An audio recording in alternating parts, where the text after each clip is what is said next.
व्याख्यामुद्रां करसरसिजैः पुस्तकं शङ्खचक्रे बिभ्रद्भिन्नस्फटिकरुचिरे पुण्डरीके निषन्नः अम्लानश्रैरमृतविशदैरंशभिप्लावयन् मामाविर्भूयादनगमहिमा मानसेवागधीशः। नमस्ते प्राणेश प्रणतविभवा यावनिमगाः नमः स्वामिन् रामप्रियतम नमन् गुरुगुण नमस्तुभ्यं भीमप्रफलतमकृष्णेष्ट भगवन् नमः श्रीमन्मध्वप्रदिश सुदृशन्नो जय जय श्रीगुरुभ्यो नमः। नारायणं सुरगुरुं जगदेकनाथं भक्तप्रियं सकललोकनमस्कृतं च त्रैगुण्यवर्जितमजं विमाद्यमीशं वन्दे भवग्रहम् अमरासुरसिद्धवन्द्यं नारायणं नमस्कृत्य नरं चैव नरोत्तमं देवीं सरस्वतीं व्यासं ततो जयमुदीरये। ವೇದವ್ಯಾಸರ ಮಹಾಭಾರತದ ಚಿಂತಕರಿಗೆ ವಂದನೆಗಳು. ಶಾಂತಿ ಪರ್ವದ 512ನೆಯ ಪ್ರವಚನ. ಅದಾಗಲೇ ಜನಮೇಜಯ ಸರ್ಪಸತ್ರದಲ್ಲಿ ನೆಲೆಗೊಂಡವ ವ್ಯಾಸರು ಹೇಳಿ ವ್ಯಾಸರ ಶಿಷ್ಯನಿಂದ ವಿಶೇಷವಾಗಿ ಬ್ರಹ್ಮನ ಅಧಿಷ್ಠಾನಕ್ಕೊಳಗಾದ ವೈಶಂಪಾಯನರು ಕ್ಷೀರಾರ್ಣವಶಾಹಿಯ ವಾಸುದೇವನ ಪರವಾಸುದೇವನ ಚಿಂತನೆಯನ್ನು ನಾರಾಯಣೋಪಾಖ್ಯಾನವನ್ನು ಹೇಳಿದ್ದಾರೆ. ಸಂಭ್ರಮಿಸಿಕೊಂಡವ ಹೇಳಿದರು ವೈಶಂಪಾಯನರು, ಕೇಳುಗನಿಗೆ ಕೇಳುವುದರಿಂದಲೇ ಸಕಲ ಪಾಪಗಳ ನಿವೃತ್ತಿ ಆಗ್ತದೆ ಅಂತ. ಕೇವಲ ಶ್ರವಣ ಮಾತ್ರವೇ ಅದೇ ಒಂದು ದೊಡ್ಡ ಸಾಧನೆ. ಕೇಳಬೇಕು, ಅರ್ಥ ಆಗುತ್ತೋ ಇಲ್ಲವೋ ಅದು ಮತ್ತೆ, ಉಳಿಯುತ್ತೋ ಇಲ್ಲವೋ ಅದು ಕಡೆಗೆ, ಎಷ್ಟರ ಧಾರಣೆ ಆಗುತ್ತೆ. ಎಲ್ಲವೂ ಆಗಬೇಕು ಅಂತ ಎಲ್ಲ ಇಲ್ಲ. ಎಲ್ಲರಿಗೂ ಬಾಯಾರಿಕೆ ಆಯಿತು ಅಂದಾಗ ತಿಳಿಯಾದ ಹರಿಯುವ ಗಂಗೆಯ ತಡಿಗೆ ಹೋದ ತಕ್ಷಣ ಅವನಿಗೆ ಬಾಯಾರಿಕೆ ನೀಗುವುದಿಲ್ಲ. ಭಾರಿ ದೊಡ್ಡ ಪ್ರವಾಹ, ನೀರಿನ ರಾಶಿ, ಅಂತ ಹೇಳಿದ ತಕ್ಷಣವೇ ಹೊಟ್ಟೆ ತುಂಬುವುದಿಲ್ಲ. ಮತ್ತೆ ಇದು ಯಾವಾಗ ಇಷ್ಟು ಕುಡಿಯುವುದು, ಇದು ಹೇಗೆ ಸಾಧ್ಯ, ಇದು ಏನು ಹೇಳಿಕೊಂಡು ಸುಮ್ಮನೆ ಕೂತವನಿಗೂ ಏನು ಆಗುವುದಿಲ್ಲ. ಮತ್ತೆ ನಮ್ಮ ಬೊಗಸೆಯಲ್ಲಿ ನಮ್ಮ ಯೋಗ್ಯತೆಗೆ ಎಷ್ಟರ ಮಟ್ಟಿಗೆ ಅದು ಪಾನಕ್ಕೆ ಯೋಗ್ಯವಾಗಿ ಸಿಗುತ್ತೋ ಅಷ್ಟು.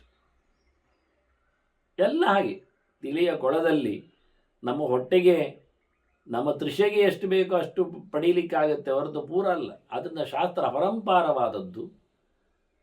ಅದಿಷ್ಟು ನನಗೇ ಅಲ್ಲ ಹೇಳುವುದರಿಂದ ಬಿಟ್ಟು ಬರಲಿಕ್ಕೂ ಆಗೋದಿಲ್ಲ. ನನಗೆಷ್ಟೋ ಅಷ್ಟು ಎನ್ನುವುದರಿಂದ ಯಾವುದನ್ನು ಗೆಲ್ಲಿಕ್ಕೆ ಬರುತ್ತೆ. ಅದರಿಂದ ಜನಮೇಜಯ ಕೇಳಿಕೊಂಡ, ಏನು ಅದ್ಭುತವಾಗಿದೆ ಅವರ ಚರ್ಯೆ, ಏಕಾಂತಿಗಳದ್ದು. ಏಕಾಂತವಾದಂಥ ಭಕ್ತರು ಅಂದ ತಕ್ಷಣ ಅಹೋ ಹಿ ಏಕಾಂತಿನಃ ಸರ್ವಾನ್ನ ಪ್ರೀಣಾತಿ ಭಗವಾನ್ ಹರಿ. ಅವರೆಲ್ಲರನ್ನು ಬಹಳ ಇಷ್ಟಪಡ್ತಾನಲ್ಲ ದೇವರು. ಇಷ್ಟಪಡಲಿಕ್ಕೆ ಅವನನ್ನೇನು ಕಮ್ಮಿ ಆಗಿದೆ ಅಂತಲ್ಲ. ಮಗು ಅಮ್ಮನನ್ನು ಇಷ್ಟಪಡ್ತದೆ, ಪೋಷಕರು ಮಕ್ಕಳನ್ನು ಇಷ್ಟಪಡ್ತಾರೆ, ಜನ ಸಮಾಜವನ್ನು ಇಷ್ಟಪಡ್ತದೆ, ಕೆಲಸವನ್ನು ಇಷ್ಟಪಡ್ತದೆ. ಅಂದ ತಕ್ಷಣ ಇಷ್ಟಪಡಲಿಕ್ಕೆ ಅಲ್ಲಿ ಸ್ವಾರ್ಥ ಇರ್ತದೆ, ಕೊಡುಕೊಳ್ಳುವ ವ್ಯವಹಾರ ಇರ್ತದೆ. ಇಲ್ಲಿ ಏನಿಲ್ಲ, ದೇವರು ಇಷ್ಟಪಡುವುದರಿಂದ ದೇವರಿಗೆ ಏನು ಅವರಿಂದ ಲಾಭ ಆಗುವುದಿಲ್ಲ. ಅವರು ದೊಡ್ಡ ಮಟ್ಟಿನ ಪ್ರೀತಿಗೆ ತಾನು ಭಾರಿ ಆಗ್ತೇನೆ ಎನ್ನುವುದು ಅವನಲ್ಲಿಲ್ಲ. ಯಾರೊಬ್ಬ ಏಕಾಂತ ಭಕ್ತ ನಿಲ್ಲದಿದ್ದರೂ ಭಗವಂತ ಇರ್ತಾನೆ. ಹಾಗಾಗಿ ಅವನು ಸಕಲ ಗುಣ ಸಂಪೂರ್ಣನು, ಸಕಲ ದೋಷ ವರ್ಜಿತನು ಹೇಳಲಿಕ್ಕೋಸ್ಕರ ಭಗವಾನ್ ಹರಿ. ಇವೆಲ್ಲ ಮಾತುಗಳು ಬಹಳ ಅದ್ಧೂರಿಯಾದ ಮಾತುಗಳು. ಹೇಳಲಿಕ್ಕೆ ಸುಲಭ, ಅನುವಾದಕ್ಕೆ ತುಂಬ ಸುಲಭ ಆಗ್ತದೆ. ಅದರ ಚಿಂತನೆ ಅಂದಾಗ ಆಳಕ್ಕೆ ಹೋಗ್ತದೆ. ಪ್ರೀಣಾತಿ ಭಗವಾನ್ ಹರಿಹಿ ಅಂದಾಗ ಅದು ಯಾಕೆ ಹಾಗೆ ಹೇಳಿದರು? ಭಗವಂತ ಅಂದರೆ ಇದ್ದವನು ಅಂತ ಅರ್ಥ, ಗುಣರಾಶಿ ಅವನು ಅಂತ ಅರ್ಥ. ಹರಿ ಅಂದರೆ ದೋಷ ದೂರನು ಅಂತ ಅರ್ಥ, ಇಲ್ಲದವನು ಅಂತ ಅರ್ಥ. ದೋಷ ಇಲ್ಲದವನು, ಗುಣ ಉಳ್ಳವನು. ಇದೆರಡು ಭಗವಂತನನ್ನು ಹೇಳತಕ್ಕಂಥ ಒಂದು ಸುಂದರವಾದ ಪ್ರಕಾರ. ಸಕಲ ಗುಣ ಸಂಪೂರ್ಣನಾಗಿರಬೇಕು ಅವನು. ಅದು ಎಂಥದ್ದು? ಪ್ರತಿಯೊಂದು ಗುಣವೂ ಪೂರ್ಣವಾಗಿರಬೇಕು. ಮೈ ಅನಂತ ಗುಣೇನಂತೆ ಗುಣತೋನಂತ ವಿಗ್ರಹೇ ಅಂತ ದೇವರು ಹೇಳಿಕೊಂಡಾಗೆ ಅನಂತವಾದ ಗುಣಗಳು ಅದು ಅನಂತವಾಗಿಯೇ ಇದೆ, ಶಾಂತವಾಗಿ ಯಾವುದೂ ಇಲ್ಲ. ಕಾಲತಃ ದೇಶತಃ ಅದಕ್ಕೆ ಈಯತ್ತೆ ಇಲ್ಲ, ಮರ್ಯಾದೆ ಇಲ್ಲ. ಮರ್ಯಾದೆ ಅಂದರೆ ಗಡು ಅಂತ ಅರ್ಥ. ಸಂಸ್ಕೃತದಲ್ಲಿ ಮರ್ಯಾದೆ ಅಂದರೆ ಗೆಡಿ, ಎಂಡ್. ಹಾಗೆ ಎಂಡ್ಲೆಸ್ ಭಗವಂತನ ಪ್ರತಿಯೊಂದು ಬ್ಲಿಸ್ ಆಗಲಿ, ಯಾವುದೇ ಆಗಲಿ, ವಿಸ್ಡಮ್ ಆಗಲಿ, ಯಾವ ಪ್ರಕಾರದಲ್ಲಿ ಭಗವಂತ ಇದ್ದಾನೋ ಅದು ಎಲ್ಲದರಲ್ಲಿ. ಹಾಗೆ ಸಕಲ ದೋಷಗಳಿಂದ ದೂರನಿದ್ದಾನೆ.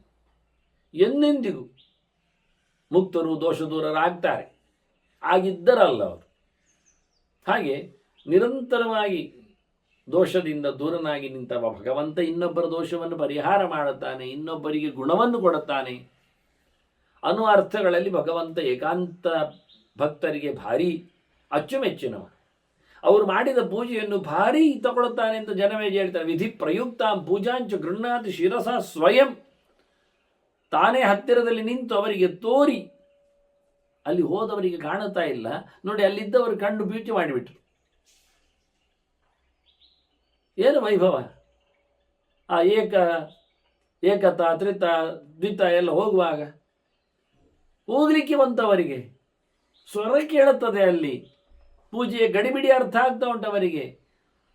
ಆದರೆ ಅವರಿಗೆ ಎಂಥದ್ದು ಕಾಣುವುದಿಲ್ಲ, ಪೂಜ್ಯ ಕಾಣುತ್ತಾ ಇಲ್ಲ, ದೇವರು ಕಾಣುತ್ತಾ ಇರಲಿಲ್ಲ.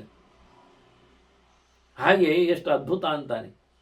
ಭಗವಂತನೇ ಸ್ವಯಂ ನಿಂತು ಅವರ ಪೂಜೆಯನ್ನು ಕೈಗೊಳ್ಳುತ್ತಾನಲ್ಲ, ಅದು ವಿಧಿ ಪ್ರಯುಕ್ತ ಅಂತ ಹೇಳ್ತಾರೆ. ದೇವರು ಯಾವಾಗ ಪೂಜೆಯನ್ನು ಕೈಗೊಳ್ಳುತ್ತಾನೆ ಅಂದರೆ ಅದು ಅಧಿಕೃತವಾಗಿರಬೇಕು.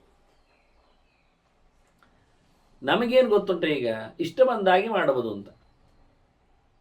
ವಿಚಿತ್ರ ಪ್ರತಿಯೊಂದು ಪ್ರಕ್ರಿಯೆಯಲ್ಲಿ, ಹೋಮ ಇರಲಿ, ಪೂಜೆ ಇರಲಿ, ವ್ರತಗಳಿರಲಿ, ಎಲ್ಲದರಲ್ಲಿಯೂ ನಮ್ಮದು ಅಧಿಕ ಪ್ರಸಂಗವೇ ಹೆಚ್ಚು. ಯಾವುದು ವಿದ್ಯುಕ್ತವಿಲ್ಲ. ಕೃಷ್ಣ ಅದಕ್ಕೆ ಬಹಳಷ್ಟು ದೊಡ್ಡ ಮಟ್ಟಿನ ಏಟು ಕೊಟ್ಟಿದ್ದಾನೆ. ಎಷ್ಟು ಅವಿಧಿಪೂರ್ವಕಂ ಅಂತ. ಯಾರು ವಿಧಿಯ ಅನುಸಾರ ಅಲ್ಲದೆ ಕೆಲಸ ಮಾಡ್ತಾನೆ ಅಂಥವನದ್ದು ಗೋಳು ಜಾಸ್ತಿ ಇರ್ತದೆ ಅಂತ. ಯಶಾಸ್ತ್ರ ವಿಧಿ ಮುತ್ಸೃಜ್ಯ ವರ್ತದೆ ಕಾಮಕಾರತ ನಸಸಿದ್ಧಿಮೋ ಆಪ್ನೋತಿ ಅಂತ. ಅದೇ ನನ್ನನ್ನು ಬಿಟ್ಟು ಉಳಿದವರನ್ನು ಅವನು ಸೇವೆ ಮಾಡಿದರೆ ಅದು ಪ್ರಯೋಜನ ಇಲ್ಲ ಅಂದರು. ಎಂಥ ಗಡದ್ದು ಪೂಜೆ ಪುನಸ್ಕಾರಗಳಾದರೂ ಅವರು ಮಾಡಿದ್ದೆಲ್ಲ ವ್ಯರ್ಥ. ಯಜಂತಿ ಅವಿಧಿಪೂರ್ವಕಂ. ಎಂತ ಮಾಡುವ, ಎಷ್ಟು ಅವಿಧಿನಾ ಕೃತಂ ಅಕೃತಮೇವ ಅಂತ ಹೇಳಿದಾಗೆ ಮಾಡದಿದ್ದರೆ ಮಾಡದಿದ್ದದ್ದಂತಲೇ ಅರ್ಥ ಹೇಳಿಬಿಟ್ರು. ಮತ್ತೆಂತ ಮಾಡು, ಹೇಳಿದ ಸಮಯಕ್ಕೆ ಅನುಗುಣವಾಗಿ ಹೇಳಿದ ಮಂತ್ರವನ್ನು ಬಳಸಿಕೊಂಡು ಹೇಳಿದ ದ್ರವ್ಯಗಳ ವಿನಿಯೋಗದಲ್ಲಿ ಆದರೆ ಆಗ್ತದೆ. ಎಲ್ಲ ವಿಷಯದಲ್ಲಿ ಪಾರಾಯಣವೂ ಹಾಗೆ. ಯಾವ ವಸ್ತುವನ್ನು ಪಾರಾಯಣ ಮಾಡಬೇಕು, ಯಾವ ಹೊತ್ತಿನಲ್ಲಿ ಮಾಡಲಿಕ್ಕೆ ಉಂಟು, ಯಾರು ಮಾಡಲಿಕ್ಕಿರುವುದು, ಇವೆಲ್ಲವನ್ನು ಕೌಂಟ್ ಮಾಡಲಿಕ್ಕೆ ಉಂಟು ವ್ಯವಸ್ಥಿತವಾಗಿ. ಈಗ ನಾನು ಹೇಳಿದ್ದಲ್ಲ, ಪಂಚಗವ್ಯ ಪ್ರಾಶನ ಅಂತ ಆದರೂ ಅದಕ್ಕೆ ಸೇರಿಸಬೇಕಾದ ಹಾಲು ಇತ್ಯಾದಿಗಳಿಗೆ ಪ್ರಮಾಣ ಇದೆ. ಅದು ಪ್ರಮಾಣ ತಪ್ಪಿ ಸೇರಿಕೊಂಡ್ರೆ ಅದು ಪಂಚಗವ್ಯ ಆಗುವುದಿಲ್ಲ, ಪ್ರಾಶನದ ಪಂಚಗವ್ಯ ಆಗುವುದಿಲ್ಲ. ಇನ್ನೇನು ಬೇರಕ್ಕೆ ಹೋಗ್ತದೆ ಅದು ವಿನಿಯೋಗಕ್ಕೆ. ಕಂಟೆಂಟ್ಸ್ಗಳ ಕಾಂಬಿನೇಷನ್ಸ್ಗಳಲ್ಲಿ ಅನೇಕ ವ್ಯತ್ಯಾಸಗಳಿರ್ತವೆ. ನೀವು ಕಲರ್ಸ್ಗಳಲ್ಲಿ ನೋಡಿ, ಯಾವುದನ್ನು ಎಷ್ಟು ಬೆರೆಸಿದಾಗ ಎಂಥ ಬಣ್ಣವನ್ನು ಪಡೀಲಿಕ್ಕೆ ಬರ್ತದೆ ಅಂತ. ಅದರಲ್ಲಿ ಚೂರು ಹೆಚ್ಚು ಕಡಿಮೆ ಆದರೂ, ಪ್ರಮಾಣಾಂತರಗಳಲ್ಲಿ ಹೆಚ್ಚು ಕಡಿಮೆ ಬಂದರೂ ಸಹ ಬೇರೆ ಕಲರ್ ಬರ್ತದೆ, ಬೇರೆ ರಿಸಲ್ಟ್ ಬರ್ತದೆ, ಬೇರೆಯಾಗಿ ಹೋಗ್ತದೆ. ಹಾಗಾಗಿ ಎಂಥ ದನದ್ದು ಎನ್ನುವುದು ಬರ್ತದೆ, ಮತ್ತೆ ಯಾವ ಮಂತ್ರದಲ್ಲಿ ಸೇರಿಸುವುದು ಅಂತ ಬರ್ತದೆ. ಹೀಗೆ ಪ್ರತಿಯೊಂದು ವಿಷಯದಲ್ಲಿಯೂ ಪ್ರಧಾನವಾಗಿ ಯಾರು ಸೇರಿಸುವುದು ಬರ್ತದೆ. ನಾನು ಹೇಳಿದ್ದಲ್ಲ ಕಳೆದ ಬಾರಿ, ಆಶೋಚದಿಂದ ನಮಗೆ ಶುದ್ಧತೆ ಬೇಕು ಅಂದಾಗ, ಪಂಚಗವ್ಯ ಪ್ರಾಶನದಿಂದ ಅದನ್ನು ನಾವು ಪಡಿತೇವೆ ಅಂದಾಗ, ನಾವು ಇನ್ನೊಬ್ಬ ಆಶೋಚದವನಲ್ಲಿಯೇ ನಾವು ಅದನ್ನು ಮಾಡಿಕೊಂಡ್ರೆ ಹೇಗಿರ್ತದೆ? ಅದು ಪಂಚಗವ್ಯ ಅಲ್ಲ, ಪರವಾಗಿಲ್ಲ ಆಗಲಿಕ್ಕೆ ಬರುವುದಿಲ್ಲಲ್ಲ. ವಸ್ತು ಶುದ್ಧವಾಗಿದೆ, ಹಾಲಿಗೆ ಏನು ಕೈವಾಡ ಇಲ್ಲ, ಬೆರಕೆಯಲ್ಲಿ ಏನು ಹೆಚ್ಚು ಕಡಿಮೆ ಇಲ್ಲ, ಆದರೆ ಮಾಡಿದವನು ಮಾತ್ರ ಸರಿ ಇಲ್ಲಲ್ಲ. ಹಾಗಾಗಿ ವೇದ ಪಾರಾಯಣ ಇರಲಿ, ನಾವು ಕರ್ತೃವನ್ನು ಚೆನ್ನಾಗಿ ಆಯ್ಕೆ ಮಾಡಿಕೊಳ್ಳದಿದ್ದರೆ ನೀವು ಎಂಥ ಚಂದವಾದ ವೇದವನ್ನು ಹೇಳಿಕೊಂಡ್ರೂ ಪ್ರಯೋಜನ ಇಲ್ಲ. ಪರ್ಸೆಂಟೇಜ್ ತೆಗಿತೇನೆ ಅಂತ ಹೇಳಲಿಕ್ಕೆ ಹೋಗಬೇಡಿ, ಅದಾಗುವುದೇ ಇಲ್ಲ. ಈಗ ಒಂದು ಪಾತ್ರೆಯನ್ನು 90% ತೊಳೆದಿದ್ದೇನೆ ಅಂದ, ಹಾಲು ಹಾಕಿದ್ದೇನೆ ಅಂದ. ಈಗ 90% ಮಾತ್ರ ತೊಳೆದಿದ್ದರಿಂದ 10% ಅದು ಕಿಲುಬೋ ಹಾಳೋ ಇರಲಿಕ್ಕೆ ಹೋಗಿ ಹಾಲು ಹಾಕಿದ್ದು 90% ಮಾತ್ರ ಒಳ್ಳೆದಿದ್ದು 10% ಮಾತ್ರ ಹಾಳಾಗ್ತದ? ಹಾಲಿನ ವಿಷಯದಲ್ಲಿ ಕೇಳಿದ್ರಿ ನೀವು, 100% ಹಾಳಾಗ್ತದೆ ಅದು. ನೀವು 99% ತೊಳೆದಿದ್ರು 1% ಅದರಲ್ಲಿ ಕಿಲುಬು, ಕಲೆಯು, ಗಲೀಜಿಯೋ, ಪಾಯ್ಸನೋ ಇದ್ದರೆ ಅಷ್ಟಕ್ಕೂ ಅದು ಅಪ್ಲೈ ಆಗ್ತದೆ ಇಲ್ವಾ? ಆದ್ದರಿಂದ ನೀವು ಪರ್ಸೆಂಟೇಜ್ ಕೇಳಬೇಡಿ. ಅದು ಕರ್ತೃ ತಪ್ಪಾದರೂ ಪರವಾಗಿಲ್ಲ, ಮಾತು ಸರಿ ಉಂಟು, ಕಾಲ ಸರಿ ಇದೆ, ದೇಶ ಒಪ್ಪಿಗೆ ಆಗಿದೆ, ಯಾವುದನ್ನು ಕೂಡಿಸಿ ಹೇಳಿದ್ದಲ್ಲ, ಒಂದರಿಂದಾಗಿ ಎಲ್ಲ ಹೊಡೆದೋಗ್ತದೆ. ಕೆಲವೊಮ್ಮೆ ಕಷ್ಟ ಆಗುವುದಾಗಿ ರಿಯಾಯಿತಿ ಯಾವುದಕ್ಕೆ ಕೊಟ್ಟದ್ದು ಅಂತ ನಾವು ನೋಡಬೇಕಾಗ್ತದೆ. ಅದನ್ನು ಯಾವ ಕಾಲದಲ್ಲಿಯೂ ಕರ್ತೃವಿಗೆ ರಿಯಾಯಿತಿ ಕೊಟ್ಟಿಲ್ಲ. ವಸ್ತುವಿಗೆ ರಿಯಾಯಿತಿ ಕೊಟ್ಟಿದ್ದಾನೆ, ಸಬ್ಸ್ಟಿಟ್ಯೂಟ್ ಇದೆ. ಕಾಲಕ್ಕೆ ಗೌಣಗಾಲ ಇದೆ, ದೇಶಕ್ಕೆ ಇದೆ. ಹಾಗಾಗಿ ಜಪ ಮಾಡುವಾಗ ದೇವರ ಕೋಣೆ ಅಲ್ಲದಿದ್ದರೆ ಚಾವಡಿ ಜಗಲಿ ಎಲ್ಲ ನಡೀತದೆ, ನದಿ ತೀರವೂ ಆಗ್ತದೆ. ಕೆಲವೊಮ್ಮೆ ಕಾಲವನ್ನು ಬದಲಾಯಿಸಲಿಕ್ಕೆ ಬಿಡುವುದಿಲ್ಲ. ಎಲ್ಲಿಯಾದರೂ ಕಾಲ ಒಂದೇ ಇರಬೇಕಂತಾರೆ, ದೇಶ ಬದಲಾಯಿಸಬಹುದು. ಕೆಲವೊಮ್ಮೆ ಕಾಲ ದೇಶವನ್ನು ಬದಲಾಯಿಸಲಿಕ್ಕೆ ಬರ್ತದೆ, ಆದರೆ ವ್ಯಕ್ತಿಯನ್ನು, ವಸ್ತುವನ್ನು ಬದಲಾಯಿಸಲಿಕ್ಕೆ ಆಗುವುದಿಲ್ಲ. ಕೆಲವೊಮ್ಮೆ ವಸ್ತುವನ್ನು ಬದಲಾಯಿಸಲಿಕ್ಕೆ ಆಗುತ್ತದೆ, ಆದರೆ ವ್ಯಕ್ತಿಯನ್ನು ಯಾವ ಕಾಲಕ್ಕೂ ಬದಲಾಯಿಸಲಿಕ್ಕೆ ಆಗುವುದಿಲ್ಲ. ವ್ಯಕ್ತಿಯಿಂದಲೇ ಕೆಲಸ ಆಗುವುದು, ಅದೇ ವಿಶೇಷ.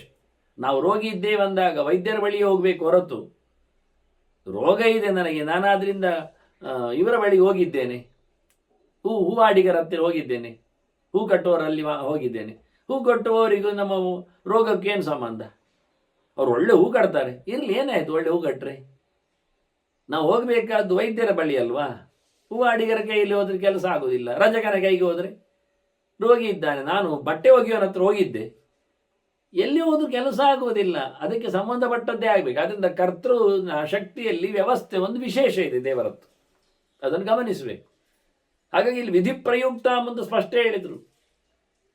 ಅವರು ಏಕಾಂತಿಗಳು ಯೋಗ್ಯವಾದ ತಂತ್ರೋಕ್ತವಾದ ಕ್ರಮದಲ್ಲಿ ಒಂದು ಚೂರು ತಪ್ಪಿಲ್ಲದೆ ಪೂಜೆಯನ್ನು ನಡೆಸಿಕೊಟ್ಟಿದ್ದಾರೆ. ಅದರಲ್ಲಿ ಮತ್ತೆ ಪುನಃ ನೋಡುವಾಗ ವಿಧಿ ಪ್ರಯುಕ್ತ ಉಂಟಲ್ಲಿ, ಅಲ್ಲಿ ವಿಧಿಯೂ ಉಂಟು, ವಿಧಿಯುಕ್ತ ಉಂಟು, ಮತ್ತೆ ಪ್ರಯುಕ್ತ ಉಂಟು.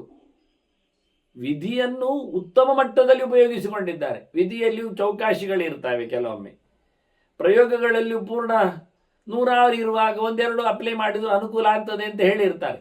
ಇವರಾಗಲ್ಲ, ಪರಿಪೂರ್ಣವಾದ ವಿಧಿಗಳನ್ನು ಉಪಯೋಗಿಸಿಕೊಳ್ಳುತ್ತಾರೆ, ಅದು ವಿಶೇಷ. ಉತ್ತಮ ಮಟ್ಟದಲ್ಲಿ ಅದನ್ನು ನಡೆಸಿಕೊಡುತ್ತಾರೆ. ಇನ್ನು ನೋಡಿಕೊಂಡ್ರೆ ವಿಧಿ ಅಂದರೆ ಬ್ರಹ್ಮದೇವ ಅಂತ ಅರ್ಥ ಉಂಟು, ಚತುರ್ಮುಖ ಇದ್ದಾನೆ. ಹಾಗಾಗಿ ಚತುರ್ಮುಖನ ಪಾರುಪತ್ಯದಲ್ಲಿ ಆದದಿದು, ಅವನ ಮುಂದಾಳುತನದಲ್ಲಿ ಆಗುವಂಥದ್ದು. ಅವನಲ್ಲಿ ಮುಖ್ಯನಿದ್ದಾನೆ, ಪ್ರಧಾನನಿದ್ದಾನೆ, ಆದಿಜೀವನಿದ್ದಾನೆ. ಹಾಗಾಗಿ ವಿಧಿ ಹೇಳಿಕೊಟ್ಟ ರೀತಿಯಲ್ಲಿಯೂ ನಡೆದಿದೆ ಅದು, ಇದು ಒಂದು ಅರ್ಥ ಇದೆ. ಮತ್ತೆ ಪರಮಾತ್ಮನನ್ನು ಬಳಸಿಕೊಂಡಿದ್ದಾರೆ ಇಲ್ಲಿ, ವಿಧಿ ಪರಯುಕ್ತ. ಬ್ರಹ್ಮನ ಮತ್ತೆ ದೇವರ ಇಬ್ಬರ ಒಂದು ನಿಯಂತ್ರಣದಲ್ಲಿ, ಸರ್ವೇಂದ್ರಿಯಾಭಿಮಾನಿಸ್ತ ಮುಖ್ಯ ಪ್ರಾಣಸ್ಥ ವಿಷ್ಣುನ ಪ್ರೇರಿತ ಅಂತ. ಮುಖ್ಯ ಪ್ರಾಣಸ್ಥ ವಿಷ್ಣುವಿನ ಪ್ರೇರಣೆ ಜೊತೆಯಲ್ಲಿ ಪ್ರಾಣನ ಪ್ರೇರಣೆ, ಇವರಿಬ್ಬರು ನಿತ್ಯ ನಿರಂತರ ಎಲ್ಲೆಡೆ ಇದ್ದಾರೆ. ಒಂದು ಚೂರು ತಪ್ಪಿಲ್ಲದೆ ಮಾಡುವವರು, ತಪ್ಪಾಗದವರು. ಇತರ ದೇವತೆಗಳಿಗೆ ಅಸುರರ ಪ್ರವೇಶ ಆಗಲಿಕ್ಕೆ ಹೋಗಿ ಅವರು ಮಾಡಿಕೊಳ್ಳುವಂಥದ್ದು ತಪ್ಪು ಇರಬಹುದು, ಮೋಹಕವೇ ಇರಬಹುದು, ಪ್ರಮಾದವೇ ಇರಬಹುದು. ಆದರೆ ಪ್ರಾಣ ಹಾಗೆ ಮಾಡುವುದಿಲ್ಲ. ನಮ್ದು ನೋಡಿ, ಮನಸ್ಸು ಹೆಚ್ಚು ಕಡಿಮೆ ಆಗಬಹುದು, ಸ್ಟಿಲ್ ಆಗಬಹುದು, ತಪ್ಪು ಕಲ್ಪನೆಯನ್ನು ಮಾಡಿಕೊಳ್ಳಬಹುದು. ಆದರೆ ಉಸಿರು ಹಾಗಲ್ಲ. ಉಸಿರು ನಮ್ಮನ್ನು ಮೋಸಪಡಿಸುವುದಿಲ್ಲ, ಉಸಿರು ಸ್ಟಿಲ್ ಆಗುವುದಿಲ್ಲ. ಒಂಚೂರು 5 ನಿಮಿಷ ಗಮ್ಮತ್ತು ಮಾಡುವ ಅಂತೇಳಿ ನಾವು ಕೈ ಕಟ್ಟಿ ಕೂತ್ಕೊಳ್ಬೋದು, ಕಣ್ಣು ಮುಚ್ಚಿ ಇರಬಹುದು, ಬಾಯಿ ಮುಚ್ಚಿ ಇರಲಿಕ್ಕೆ ಆಗ್ತದೆ. ಎಲ್ಲ ಇಂದ್ರಿಯಗಳನ್ನು ನಾವು ಕೆಲಸ ಮಾಡಲಿಕ್ಕೆ ಹೋದರೂ ಕೆಲಸ ಮಾಡದಂತೆ ಸೋಮಾರಿತನವನ್ನು ಪ್ರದರ್ಶನ ಮಾಡಬಹುದು. ಮನಸ್ಸು ಹಾಗೆ, ಮನಸ್ಸು ಕೊಡದೆ ವ್ಯಗ್ರತೆಯಲ್ಲಿ ಇರಲಿಕ್ಕೆ ಬರ್ತದೆ. ಆದರೆ ಉಸಿರು ಸಹ ನಾನು ಆಡುವುದಿಲ್ಲ, ಒಂದು 5 ನಿಮಿಷ ನಾನು ಉಸಿರು ಬಿಡುವುದಿಲ್ಲ ಹೇಳಿಕೊಂಡು ಕೂತ್ರೆ ಆಗುವುದಿಲ್ಲ. ಪ್ರಾಣನಿಗೆ ಯಾವುದೇ ರೀತಿಯಾದಂತಹ ಇನ್ನಿತರರ ಫೋರ್ಸ್, ಬಾಧೆ ಅಥವಾ ಅಸುರರ ಆವೇಶ ಇದಿಲ್ಲವೇ ಇಲ್ಲ. ಅದ ವಿಧಿ ಪರಯುಕ್ತಾಂ, ಪ್ರಾಣ ಮತ್ತು ಪರಮಾತ್ಮರ ಜೊತೆಯಲ್ಲಿ ಆ ದೇವರ ಪೂಜೆ ಗೋಚೆ ಆಗಿದೆ ಅಂತ. ಏಕಾಂತ ಭಕ್ತರಲ್ಲಿ ನೆಲೆಗೊಂಡ ಭಗವಂತನೇ ಪ್ರಾಣ ಮಾಧ್ಯಮದಲ್ಲಿ ತನ್ನ ಪೂಜೆಯನ್ನು ನರತೆ ತತ್ಕ್ರಿಯತೆ ಹೇಳಿದಾಗೆ ಮಹಾಮರ್ಕಮ್ಮಗ ವಂಚಿತ್ರಮರ್ಚ ಅಂತ ಹೀಗೆ ಅನೇಕ ಯೋಚನೆಗಳ ನೆಲೆಯಲ್ಲಿ ಮಾತುಗಳನ್ನು ಹರಡಿಸ್ತಾರೆ. ಅವ ಹೇಳುತ್ತಾನೆ, ಏನು ಗಮ್ಮತ್ತು ದೇವರು, ದಗ್ಧೇಂಧನಾಹ, ಎಲ್ಲ ಪಾಪಗಳನ್ನು ಕಳ್ಕೊಂಡವರು. ಒಂದು ದೃಷ್ಟಿಯಿಂದ ಎಲ್ಲ ದಗ್ಧಪ್ರಾಯರು, ಎಲ್ಲ ಸುಟ್ಟಾಗೆ ಕಾಣುತ್ತದೆ, ಎಲ್ಲ ಇದ್ದಾಗೆ ಇಲ್ಲದೆ ಆದಾಗೆ ಇರುತ್ತದೆ. ಆ ನಮೂನೆ, ಇನ್ನೇನು ಕೇವಲ ಭಗವಂತನ ಪ್ರವೇಶ ಮಾತ್ರ ಬಾಕಿ, ಆ ನಮೂನೆ.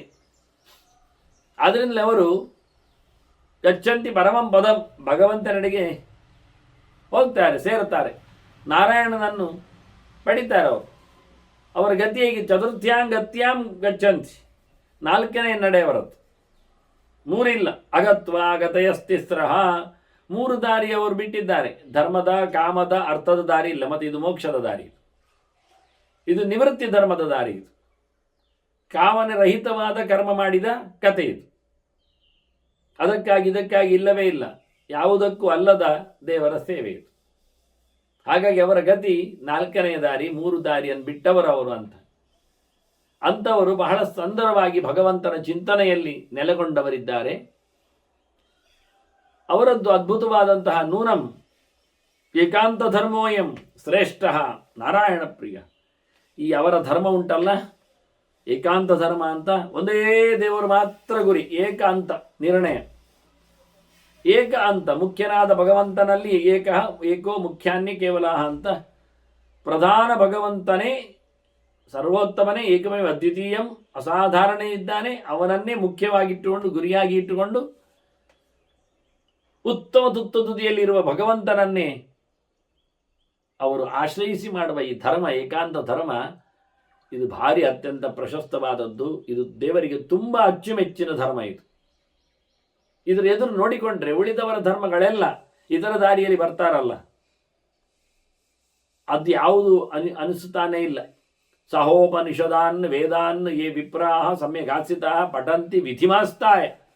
ನೀವಿದಾಗಲೇ ಹೇಳಿದ್ರಿ ವಿದ್ಯುಕ್ತವಾಗಿ ವೇದ ಚಿಂತನೆ ಅಂತ. ಸರಿ, ವಿದ್ಯುಕ್ತವಾಗಿ ಪ್ರಾಮಾಣಿಕವಾಗಿ ವೇದಗಳನ್ನು ಚೆನ್ನಾಗಿ ಅಧ್ಯಯನ ಮಾಡಿಕೊಂಡು ಅದರ ಜೊತೆಯಲ್ಲಿ ವೇದದ ಸಾಂಗೋಪಾಂಗಗಳ, ವೇದಗಳ ಅಂಗೋಪಾಂಗಗಳ ಎಲ್ಲದರ ಅಧ್ಯಯನ ಸುಂದರವಾಗಿ, ಉಪನಿಷತ್ತುಗಳು, ಆರಣ್ಯಕಗಳು, ಸಂಹಿತೆಗಳು, ಬ್ರಾಹ್ಮಣಗಳು, ಎಲ್ಲ ಮುಖಗಳಿಂದ ವೇದವನ್ನು ಬಹಳ ಚೆನ್ನಾಗಿ ಅಧ್ಯಯನ ಮಾಡಿದವರು ಇಲ್ಲ.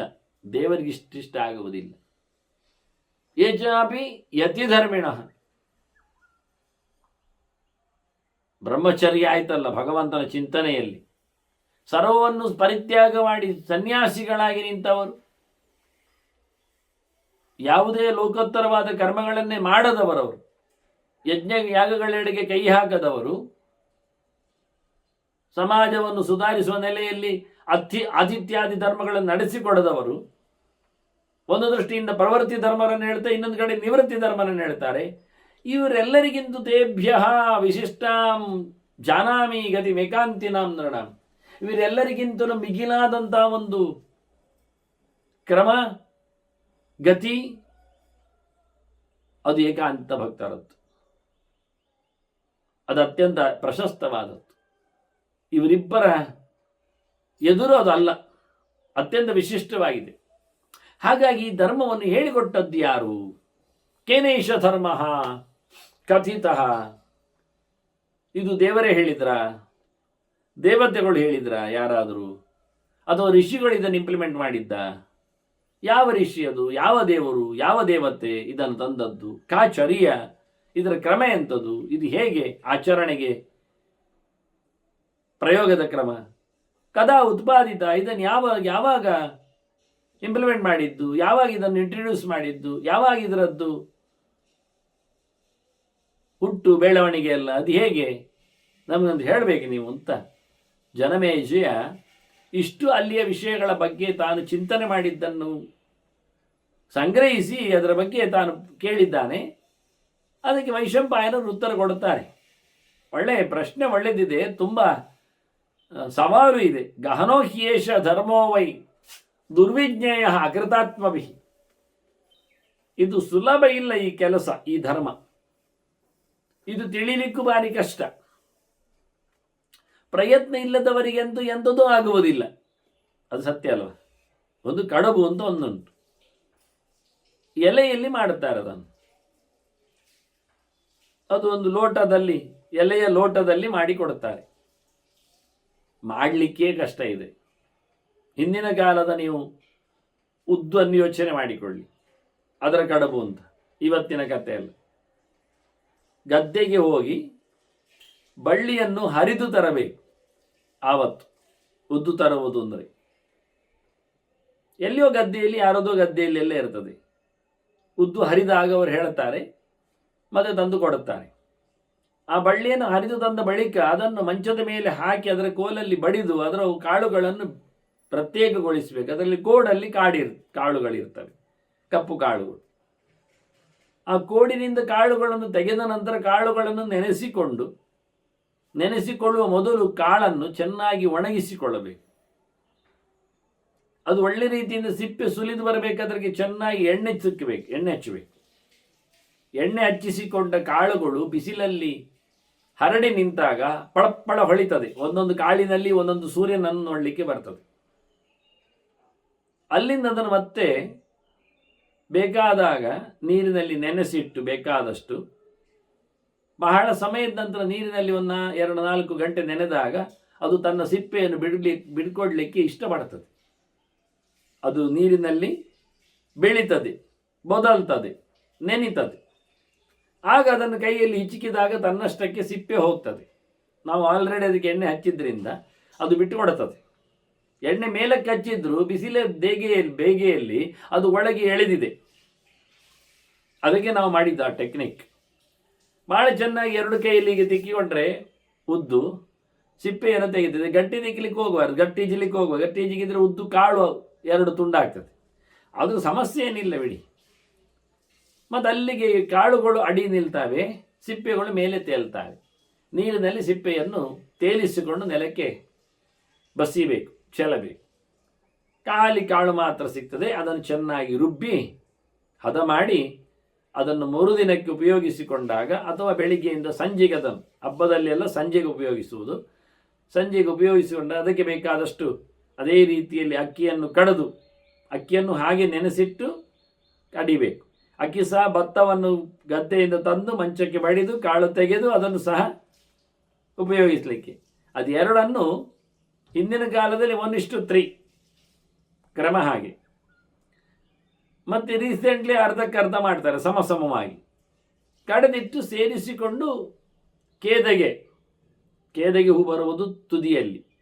ಅದರ ಎಲೆಗಳು ಕಂಡಾಬಟ್ಟೆ ಇರ್ತವೆ, ಭಾರಿ ಗಾತ್ರ, 4-5-6 ಅಡಿ ಉದ್ದದ ಎಲೆಗಳು, ಅಂಗೈಯಗಲದಷ್ಟು ಅಗಲವಾದ ಎಲೆಗಳು, 2 ಬದಿಯಲ್ಲಿ ಮುಳ್ಳುಗಳಿರ್ತವೆ. ಹಾಗಾಗಿ ಆ ಎಲೆಗಳನ್ನು ಕತ್ತರಿಸಿ ತಂದು ಮುಳ್ಳುಗಳನ್ನು ತೆಗೆದು ಬದಿಯಲ್ಲಿ ತೆಗಿಲಿಕ್ಕೆ ಬರ್ತದೆ ಕತ್ತಿಯಿಂದ ಅದನ್ನು ಬಿಸಿಲಲ್ಲಿ ಬಾಡಿಸಿ, ಅಥವಾ ಬೆಂಕಿಯ ಬಿಸಿಯಲ್ಲಿ ಅದನ್ನು ಬಾಡಿಸಿ ಚೆನ್ನಾಗಿ ಅದನ್ನು ಉರುಟು ಮಾಡಿಕೊಂಡಿಟ್ಟರೆ ಬಹಳ ಸುಂದರವಾಗಿ ಮೆತ್ತಗೆ ಗಟ್ಟಿಯಾದ ಎಲೆ ಸಿಗ್ತದೆ, ಉದ್ದನ ಎಲೆ. ಆ ಉದ್ದ ಎಲೆಯನ್ನು ಲೋಟೆಯಾಗಿ ಉರುಟು ಮಾಡಿ ಅದಕ್ಕೆ ಮುಳ್ಳು ಹಾಕಿ ನಿಲ್ಲಿಸುವೆ. ಅದರೊಳಗೆ ಇದನ್ನು ಬೇಯಿಸ್ಲಿಕ್ಕೆ ಇಡಲಿಕ್ಕೆ ತಿನ್ನಲಿಕ್ಕೆ. ಹೇಳಲಿಕ್ಕೆ ಸುಮಾರು ಹೊತ್ತು ಬೇಕಾಯಿತು, ಎಲ್ಲೋ ಸ್ಕಿಪ್ ಮಾಡಿಕೊಂಡು ಹೇಳಿದ್ದೇನೆ ಮತ್ತೆ ನಾನು. ಆದರೆ ತಿನ್ನುವಾಗ ಎಷ್ಟು ಖುಷಿ ಇರ್ತದೆ. ಅದು ಹಬ್ಬದಲ್ಲಿ ದೊಡ್ಡ ಡಿಶ್. ಕಡುಬು ಅಂದರೆ ದೊಡ್ಡ ಭಕ್ಷ್ಯ, ಮಾಶಭಕ್ಷ್ಯ. ಭಾರಿ ಅಪರೂಪ. ಅದು ಆ ಸ್ಮೆಲ್ ಕೇದಗೆಯ ಎಲೆಯಲ್ಲಿ ಬಂದದ್ರಿಂದ ಭಾರಿ ಸ್ಮೆಲ್ ಅದರದ್ದು, ಸುಮಾರು ಹೊತ್ತು ಉಳಿತದೆ. ಇದು ಹೇಳಲಿಕ್ಕೆ ಸುಲಭ ಆಯಿತು, ತಿನ್ನಲಿಕ್ಕೆ ಕಷ್ಟ ಆಗ್ತದೆ. ತಿನ್ನುವುದು ಹೇಗೆ ಮತ್ತೆ? ಅಷ್ಟು ದೊಡ್ಡದುಂಟು, ಉರುಟುಂಟದು, ಬಾಯಿ ಅಷ್ಟು ದೊಡ್ಡದು ಹೋಗುವುದು ಹೇಗೆ? ಇದು ಕುರುಡನ ಹತ್ತಿರದಲ್ಲಿ ನಾವು ಮಾತಾಡಿಕೊಂಡಾಗೆ. ಒಬ್ಬ ಕುರುಡ, ಹುಟ್ಟು ಕುರುಡ, ಅವ ಮಗು ಅಳುವಾಗ ಕೇಳ್ತಾನೆ ಎಂಥದಕ್ಕೆ ಅಳುವುದು ಅಂತ. ನೋಡಿ ಗಮ್ಮತ್ತು, ಅವನಿಗೆ ಕನ್ವಿನ್ಸ್ ಮಾಡುವ ಕತೆ. ಅವ ಸಣ್ಣ ಮಗು ಅಳುವುದನ್ನು ಇನ್ನೊಂದು ಮಗು ಹತ್ರ ಕೇಳ್ತಾ ಇದ್ದಾನೆ ಯಾಕೆ ಅಂತ. ಅದು ಇನ್ನೊಂದು ಮಗು ಹೇಳ್ತದೆ ಅವನಿಗೆ, ಅಜ್ಜನಿಗೆ ಅರ್ಥ ಮಾಡಿಸ್ತದೆ, ಅದಕ್ಕೆ ಹಾಲು ಬೇಕು ಅಂತ ಕೂಗ್ತದೆ ಅಂತ. ಹಾಲು ಅಂದ್ರೆ ಎಂಥದ್ದು ಕೇಳ್ತಾನವ. ಅದು ಬಿಳಿಯಾಗಿ ಉಂಟಲ್ಲ, ಅದು ಬಿಳಿ ಅಂದ್ರೆ ಎಂಥದ್ದು ಕೇಳ್ತಾನವ. ನಿಜವಾಗಿ ರೂಪ ಕಾಣದವ ಅವನಿಗೆ ಬಿಳಿಯ ಕತೆ ಅಂತ ಹೇಳೋದು. ಅದು ಬಿಳಿ ಕೊಕ್ಕರೆಯ ಕೊಕ್ಕಿನ ಹಾಗೆ ಉಂಟಲ್ಲ, ಕುತ್ತಿಗೆ ಹಾಗೆ ಉಂಟಲ್ಲ ಹೇಳ್ತದೆ. ಕೊಕ್ಕರೆಯ ಕೊಕ್ಕು ಕುತ್ತಿ ಹೇಗೆ ಉಂಟು ಅದು ಗೊತ್ತಿಲ್ಲ ಅವನಿಗೆ. ಕೊನೆಗೆ ಅದು ಕೈ ಮಾಡಿ ತೋರಿಸ್ತದೆ, ಹೀಗೆ ಇರ್ತದೆ ಕೊಕ್ಕರೆಯ ಕೊಕ್ಕು ಅದರ ಕುತ್ತಿಗೆ ಅಂತ. ಆಗ ಅವ ಹೇಗೆ ಅಂತ ಹೇಳುವಾಗ ಅವನ ಕೈಯನ್ನು ತನ್ನ ಕೈಗೆ ಮುಟ್ಟಿಸ್ತದೆ ಆ ಮಗು. ಹೀಗೆ ಅವ ಹೀಗೆ ಮುಟ್ಟಿ ನೋಡ್ತಾನೆ, ಹೀಗೆಲ್ಲ ಮಾಡಿ ನೋಡ್ತಾನೆ. ಓ, ಇಷ್ಟು ದೊಡ್ಡದನ್ನು ಮಗುವಿನ ಬಾಯಿಗೆ ಹಾಕ್ಲಿಕ್ಕೆ ಉಂಟು, ಅದಕ್ಕೆ ಅದು ಬೊಬ್ಬೆ ಹೊಡೆಯುವುದಾ ಅಂತ ಕೇಳಿಬಿಟ್ಟ. ಎಂತ ಹೇಳಿದ್ದೆ ಕೂತ, ಹಾಲು ಕುಡಿಯುವುದು ಅಂದ್ರೆ ಅವನಿಗೆ ಕೊಕ್ಕರೆಯ ಮುಸುಂಡು ತಿನ್ನುವ ಹಾಗೆ ಕಂಡಿತ್ತು. ಅವನಿ ಜೀವಮಾನದಲ್ಲಿ ಕೊಕ್ಕರೆ ಕುತ್ತಿಗೆ ಬಿಳಿ ಎಲ್ಲ ಕಾಣದವ, ಅವನಿಗೆ ಅರ್ಥ ಮಾಡುವ ಕತೆ. ಹಾಗೆ ಕಡುಬು ತಿನ್ನುವವರಿಗೆ ಇಷ್ಟುದ್ದನೇ ಕಡುಬು ತಿನ್ನುವುದು ಅಂದಾಗ ಅದು ಅವರ ತಟ್ಟೆಯಲ್ಲಿ ಇಟ್ಟದ್ದು ನೋಡಿ ಹೆದರಿ ಓಡ್ತಾರೆ, ಇದು ತಿನ್ಲಿಕ್ಕ ಅಲ್ಲ ಮಾರೆ, ಅದು ಮುರಿಲಿಕ್ಕೆ ಬರ್ತದೆ. ಅದಕ್ಕೆ ಮತ್ತೆ ಪುನಃ ಕಾಯಿ ಹಾಲು ಹಾಕ್ಲಿಕ್ಕೆ ಉಂಟು ನೋಡಿ. ಮತ್ತೆ ತೆಂಗಿನಕಾಯಿ ಮರ ಕತ್ತಬೇಕು, ಅದನ್ನು ಮತ್ತೆ ಕೊಯ್ಲಿಕ್ಕುಂಟು, ಸಿಪ್ಪೆ ತೆಗಿಲಿಕ್ಕುಂಟು, ಮತ್ತೆ ಸಿಪ್ಪೆ ಚಿಪ್ಪು ಒಂದು ಕೂಗುವನಿ ಕೊಡ್ಲಿಕ್ಕುಂಟು ಅದರ ಗ್ಯಾರಟೆ. ಮತ್ತೆ ಅದನ್ನು ಚೆನ್ನಾಗಿ ಕಡೆದು ಅದನ್ನು ಹಾಲು ತೆಗೆದು, ಅಂದರೆ ಹಾಲು ಬರ್ತದೆ ಅದರಲ್ಲಿ ಹಿಂಡಿದರೆ, ಆ ಹಾಲನ್ನು ಅದಕ್ಕೆ ಬೆಲ್ಲ ಹಾಕಿದರೆ, ಏಲಕ್ಕಿ ಜಜ್ಜಿದರೆ ಬಹಳ ಚಂದವಾದ ಕಾಯಿ ಹಾಲು ಅದರೊಟ್ಟಿಗೆ ಕಡುಬು ತಿನ್ನಲಿಕ್ಕೆ, ಅದರ ಕಾಂಬಿನೇಷನ್. ಇನ್ನು ಬೇಕಾದರೆ ಕೆಂಬುಡೆದ್ದು ಕುಂಬಳಕಾಯಿ, ಕೇಸರಿ ಕುಂಬಳಕಾಯಿ ಅದರದ್ದು ಬಜ್ಜಿ ಆಗಬೇಕು. ಅದಕ್ಕೆ ಅದು ಬೇಯಿಸಿ ಮಾಡಲಿಕ್ಕೆ ಬಜ್ಜಿ ಎಲ್ಲ ಸುಲಭದಲ್ಲಿಲ್ಲ. ಹಾಗೆ ಯಾವುದೇ ವಿಷಯಗಳು ಸುಲಭದಲ್ಲಿ ಬರುವುದಿಲ್ಲ, ತುಂಬ ಕಷ್ಟ ಇದೆ, ಅರ್ಥ ಆಗುವುದು ಬಹಳ ದೂರದಲ್ಲಿ ಇದೆ. ವೈಶಂಪಾಯನರು ಹೇಳ್ತಾರೆ, ನೀನು ಕೇಳಿದ್ದು ಮಾರೆ ಸುಲಭ ವಿಷಯ ಅಲ್ಲ, ಏಕಾಂತ ಭಕ್ತರ ಚಾಳಿ, ಅವರ ಚರ್ಯೆ, ಅದು ಬಂದ ಕತೆ ಎಂತ ಅಂತ ಹೇಳೋದು. ನಾನು ತುಂಬ ತಿಳಿಲಿಕ್ಕೆ ಭಾರಿ ಕಷ್ಟ ಉಂಟು. ಕೆಲಸ ಮಾಡದವರಿಗೆ ಎಂಥದೂ ಸಿಗುವುದಿಲ್ಲ ಅಂದ ಸೊತ್ತು. ಪ್ರಯತ್ನ ಮಾಡದವರಿಗೆ ಆಗದ ಹೋಗದ ಮಾತುಗಳಿವು. ಅಕೃತಾತ್ಮರು ಅಂದರೆ ಹಾಗೆ. ಕೃತಾತ್ಮ ಅಂದರೆ ಡನ್, ಮಾಡಿದವ ಅಂತ ಅರ್ಥ, ಮಾಡಿ ಸಕ್ಸಸ್ ಆದವ ಅಂತ ಅರ್ಥ, ಮಾಡಲಿಕ್ಕೆ ಹೊರಟವ ಅಂತ ಅರ್ಥ, ಪ್ರಯತ್ನಶೀಲ ಅಂತ ಅರ್ಥ. ಟೋಟಲಿ ಕೆಲಸವೇ ಮಾಡುವುದಿಲ್ಲ ಅಂತ ಸೋಮಾರಿಗಳಿಗೆ ಇದು ಹೇಳಿಸಿದ್ದೇ ಅಲ್ಲ ಕತೆ. ಆತ್ಮ ಅಂದರೆ ಮನಸ್ಸು ಅಂತ ಅರ್ಥ. ಯಾವುದಕ್ಕೂ ಮನಸ್ಸು ಬೇಕು ಮಾರಾಯ. ಮನಸ್ಸೇ ಮಾಡದವರಿಗೆ ಎಂಥದ್ದು ಇಲ್ಲ. ಕೂತವ ಹೇಳ್ತಾನೆ, ಇಷ್ಟು ದೂರ ಹೋಗ್ಲಿಕ್ಕುಂಟು ಮಾರಾಯ. ಹೌದು, ಕೂತ್ಕೊಂಡೇ ಇದ್ರೆ ಹೋಗ್ತದ? ಹೋಗ್ತಾ ಇದ್ರೆ ಹೋಗ್ತದೆ, ಹಾಗೆ ಕ್ರಮ. ಅದರಂತೆ ಮನಸ್ಸು ಮಾಡಬೇಕು, ದೇಹ ದುಡಿಸಿಕೊಳ್ಬೇಕು. ಕೆಲವರಿಗೆ ಮನಸ್ಸು ಇರ್ತದೆ, ದೇಹ ಕೇಳುವುದಿಲ್ಲ, ಕೋಪರೇಷನ್ ಮಾಡೋದಿಲ್ಲ, ಕೂತ್ಕೊಳ್ಳಿಕ್ಕೆ ಆಗುದಿಲ್ಲ. ಅವರು ಹೇಳ್ತಾರೆ, ಹೌದಾ, ಒಂದೂವರೆ ಗಂಟೆ ಕೂತ್ಕೊಳ್ಬೇಕು ಕೇಳಲಿಕ್ಕೆ? ಅದು ನನ್ನ ಕೈಯಲ್ಲಿ ಆಗೋದಿಲ್ಲ. ಅಲ್ಲ, ಕೈಯಲ್ಲಿ ಕೂತ್ಕೊಳ್ಳೋದವ ಪುಣ್ಯಾತ್ಮ, ಕಾಲಲ್ಲಿ ಅಲ್ವಾ, ಕಾಲು ಕೆಳಗಾಕಿ ಅಲ್ವಾ, ಕುರ್ಚಿ ಫೆಸಿಲಿಟಿ ಎಲ್ಲ ಕೊಡುವುದಿಲ್ವಾ? ಅವ ಹೇಳ್ತಾನೆ, ಹಾಗೆಲ್ಲ ಆಗುವುದಿಲ್ಲಪ್ಪ, ಅದು ಸಾಧ್ಯವೇ ಇಲ್ಲದು ಅಂತಾನೆ. ಆಯ್ತಲ್ಲ, ಮನುಷ್ಯನಿಗೆ ಒಂದು ಅರ್ಧ ಮುಕ್ಕಾಲು ಗಂಟೆ ಸುಮ್ಮನೆ ಇರಲಿಕ್ಕೆ ಆಗುವುದಿಲ್ಲ. ಅವ ಹೇಳ್ತಾನೆ, ಸುಮ್ಮನೆ ಕೂತ್ಕೊಳ್ಳೋದಾ, ಕೇಳ್ತಾ ಕೂತ್ಕೊಳ್ಳೋದಾ, ಎಂತ ಹೇಳಲಿಕ್ಕೆಲ್ಲ ಇಲ್ಲ ಮಧ್ಯದಲ್ಲಿ. ಇಲ್ಲ ಮಾರಾಯ ಹೇಳಿದರೆ ಅರ್ಥ ಆಗುವುದಿಲ್ಲ ಅವನು. ಎಂತೆಂತ ಹಾಗೆ ಅಂದರೆ, ಒಬ್ಬನೇ ಮಾತಾಡ್ತಿರುವಾಗ ಅಷ್ಟು ಜನರು ಸುಮ್ಮನೆ ಕೂತ್ಕೊಳ್ತಾರೆ ಬೆಪ್ಪರಾಗೆ. ಅದೊಂದು ನಮೂನೆ ಉಂಟು ಅಂತಲೇ ಗೊತ್ತಿಲ್ಲ ಅವನಿಗೆ. ಗಂಟೆಗಟ್ಟಲೆ ಕೇಳಿ ಅಭ್ಯಾಸ ಆಗಬೇಕು, ಅದನ್ನೇ ಹೇಳಿದ್ದೀವ, ಎಷ್ಟು ದೊಡ್ಡ ಸಂಗತಿ ಅಂತಾನೆ. ಪ್ರಯತ್ನ ಮಾಡಲಿಕ್ಕೆ ಉಂಟು, ದೇಹ ದುಡಿಸಿಕೊಳ್ಳಿಕ್ಕೆ ಉಂಟು, ಮನಸ್ಸು ಮುದುಡಿಸಲಿಕ್ಕೆ ಉಂಟು, ಎಲ್ಲ ಕಷ್ಟ ಉಂಟು, ಸುಲಭ ಇಲ್ಲ. ಅಂದ ತಕ್ಷಣ ನಾವು ಓಡಿ ಹೋಗುದಾ? ಮತ್ತೆ ಈ ಕಷ್ಟ ಯಾರು ಪಡೀಲಿಕ್ಕೆ? ಮರಮಟ್ಟುಗಳು ಪಡಿತಾವ? ಕ್ರಿಮಿಕೀಟಗಳಿಗೆ ಹೇಳಿಸಿದೆ ಇದು? ಪ್ರಾಣಿ ಪಕ್ಷಿಗಳೆಲ್ಲ ಬರ್ತಾರಾ? ಇಲ್ಲಲ್ಲ. ಹಾಗಾಗಿ ಮನುಷ್ಯನಿಗೇ ಮನಸ್ಸು ಇರುವುದು, ಆದರೆ ಅವನಿಗೆ ಮನುಷ್ಯ ಅಂತ ಹೆಸರು. ಅವನೇ ಪ್ರಯತ್ನಿಸಬೇಕಾಗಿದೆ, ಅವನಿಗೆ ದೇಹದ ಪೂರ್ಣತೆ ಇರುವುದು, ಇನ್ಯಾರು ಮಾಡಲಿಕ್ಕೆ? ಆದರೆ ಇದು ಬಹಳ ಕಷ್ಟ ಇದೆ. ತುಂಬ ಖುಷಿಯಲ್ಲಿ ಕೇಳಿದ್ದಿ, ಇದು ಹಿಂದೆ ಬಂದಿದೆ ಮಾರಾಯ. ನಾನೇ ಹೇಳಿದ್ದೇನೆ ನಿನಗೆ, ಹೇಳಲಿಲ್ಲ ಅಂತಲ್ಲ. ಗತಿಷ್ಠೈವ ಪೂರಂತೆ ಕಥಿತಾಮಯ. ನಿನಗೆ ಹಿಂದೆ ನಾನು ಹೇಳಿ ಆಗಿದೆ, ಸಾಮಾನ್ಯವಾಗಿ ವಿಷಯಗಳಲ್ಲಿ ಬಂದಿದೆ ಇದು. ಪ್ರವೃತ್ತಿ ಧರ್ಮಗಳು ನಿವೃತ್ತಿ ಧರ್ಮಗಳು ಅಂತ ಹೇಳುವಾಗ ಎಲ್ಲವನ್ನು ಬಿಟ್ಟಿರುವವರು, ದೇವರು ಮಾತ್ರ ಸಾಕನ್ನುವವರು, ಮೋಕ್ಷಕ್ಕಾಗಿಯೂ ಪರಿತಪಿಸದವರು, ಆ ನಮೂನೆಯ ಅವರ ಗತಿಗಳು ಅಂತೆಲ್ಲ ಹೇಳಿದ್ದೆ. ಬಿಡು, ಕೃಷ್ಣ ಹೇಳಿದ್ದನ್ನೇ, ಗೀತಾ ಭಗವತ ಸ್ವಯಂ, ದೇವರು ಹೇಳಿದ್ದಿದೆ ಅಂತಾನೆ. ಅದೆಲ್ಲಿ ದೇವರು ಹೇಳಿದ್ದು? ಅದು ಹೇಗೆ ಹೇಳಿದ್ದಾನೆ ಅರ್ಜುನನಿಗೆ? ಭಗವದ್ಗೀತೆಯಲ್ಲಿ ಕೇಳಿ ಆಯ್ತಲ್ಲ ಅಂದರೆ ಅದು ಹೇಳುತ್ತೆ ನೋಡಿ, ನೆನಪಿಸ್ತೇನೆ. ಕೃಷ್ಣ ಹೇಳಿದ್ದು ಅಂತ ಎಲ್ಲಿ ಬಂದಿದೆ ಅಂತ ಹೇಳುತ್ತೆ, ನೆನಪಾಗಿಸ್ಕೊ. ಅವನೇನು ಹೇಳಲಿಲ್ಲ, ನಾನು ನೆನಪಾಗಿಸ್ಲಿಕ್ಕೆ ಹೇಳುತ್ತೇನೆ ಹೇಳಿದೆ ನೋಡಿ. ಮೊದಲಲ್ಲಿ ಈ ಧರ್ಮ ಎಲ್ಲ ವೇದದ್ದೇ. ಸಂಹಿತ ಸಮವೇದೇನ ಪುರೇವಾದಿಯುಗೆ ಕೃತಃ. ಮೊದಲ ಯುಗದಲ್ಲಿ ಇದಾದದ್ದು, ಕೃತಯುಗದಲ್ಲಿ ಬಂದ ಧರ್ಮದ ಕಥೆ ಇತ್ತು. ಅದು ವೇದದಿಂದಲೇ ಇಂಪ್ಲಿಮೆಂಟ್ ಆದದ್ದು, ಸಾಮವೇದದಿಂದಲೇ ಬಂದದ್ದು. ಅದು ದೇವರೇ ಅದನ್ನು ಹೊತ್ತಿರುವುದು. ಧರ್ಮಕ್ಕೆ ಅಧಿದೇವತೆ ಭಗವಂತನೇ, ಧಾರ್ಯತೆ ಸ್ವಯಂ ಈಶೇನ. ದೇವರೇ ಇದನ್ನು ಲೋಕಕ್ಕೆ ತರ್ತಾನೆ, ದೇವರೇ ಇದನ್ನು ಇಟ್ಟುಕೊಳ್ಳುತ್ತಾನೆ ತನ್ನ ಧರ್ಮವನ್ನು. ಇದು ಎಕ್ಸ್ಕ್ಲೂಸಿವ್ ನಾರಾಯಣ ಧರ್ಮ, ಇದು ಭಗವದ್ ಧರ್ಮ ಇದು. ಹಾಗಾಗಿ ಇದು ಇದಕ್ಕೆ ಅಥಾರ್ ಭಗವಂತನೇ ಇರಲಿ ಬಿಡಿ. ಇದನ್ನು ಧರ್ಮರಾಜ ಕೇಳಿದ್ದಾನೆ ನಾರದರ ಹತ್ರ, ಮಧ್ಯದಲ್ಲಿ ಕೇಳಿದ್ದಾನೆ. ಕೃಷ್ಣ ಭೀಷ್ಮರೆಲ್ಲ ನಿಂತು ಸಂವಾದ ಆಗ್ತಾ ಇರುವಾಗಲೆಲ್ಲ ಕೇಳಿದ್ದಾನೆ. ನಾನು ನಿನಗೆ ಹೇಳಿ ಆಗಿದೆ, ವೇದವ್ಯಾಸರು ಹೇಳಿದ್ದು ಅದನ್ನೇ. ಅದನ್ನು ನಾರದರು ಕೇಳಿಕೊಂಡದ್ದನ್ನು ನಾನು ನಿನಗೆ ತಿಳಿಸುತ್ತೇನೆ, ಮತ್ತೊಮ್ಮೆ ನೋಡು. ಅದೇ ಬ್ರಹ್ಮನ 7 ಜನ್ಮಗಳ ಬಗ್ಗೆ ಮಾತಾಡಿದ್ನಲ್ಲ. ಹಾಗಾಗಿ ಒಬ್ಬ ವ್ಯಕ್ತಿಗೆ 7 ಜನ್ಮದ ಬಗ್ಗೆ ಕಲ್ಪನೆ, 7 ಜನ್ಮಕ್ಕೆ 7 ಜನ್ಮ ಅಂತೆಲ್ಲ ಹೇಳುವುದು ಕ್ರಮ. ನಾನು ನನ್ನ 7 ಏನೆಂದು ಹೇಳಲಿ ಬ್ರಹ್ಮನ 7 ಜನ್ಮದ ಬಗ್ಗೆ ಕೊಟ್ಟಿದ್ದೇನೆ, ಸುಗಣದಲ್ಲಿ ಪತ್ರಿಕೆಯಲ್ಲಿ ಬರ್ತದೆ, ಇರಲಿ. ಅಂತಹ ಬ್ರಹ್ಮ ಮೊದಲು ಹುಟ್ಟಿದಾಗ ಮನಸ್ಸಿನಿಂದ ಮೊದಲು ಬಂದದ್ದಲ್ಲ. ಅದರಿಂದ ಅವನು ಆಗ ಮಾನಸ, ದೇವರ ಮಾನಸ ಪುತ್ರ ಅವನಿಗೆ ನಾರಾಯಣ ಆ ಧರ್ಮವನ್ನು ಹೇಳಿಬಿಟ್ಟ ಅವನಿಗೆ.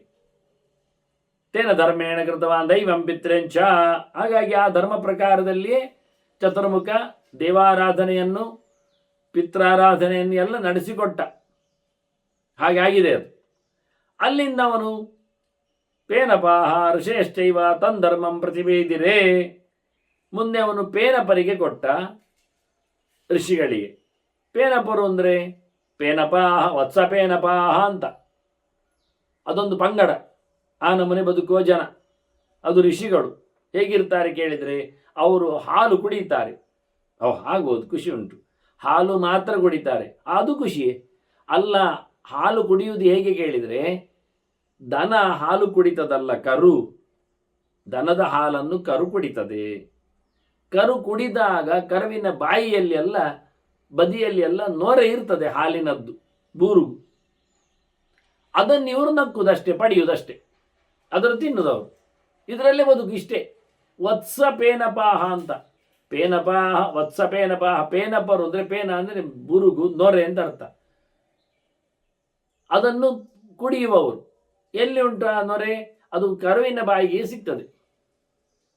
ಕರುವಿಗೆ ಇನ್ನು ಬಾಯಿಗೆ ಬೇಡವಾದ ರೀತಿಯಲ್ಲಿದ್ದಾಗ ಅದನ್ನು ಪಡೆದು ಬದುಕುವವರು ಮಡಿಯುವಂತರಿವರು.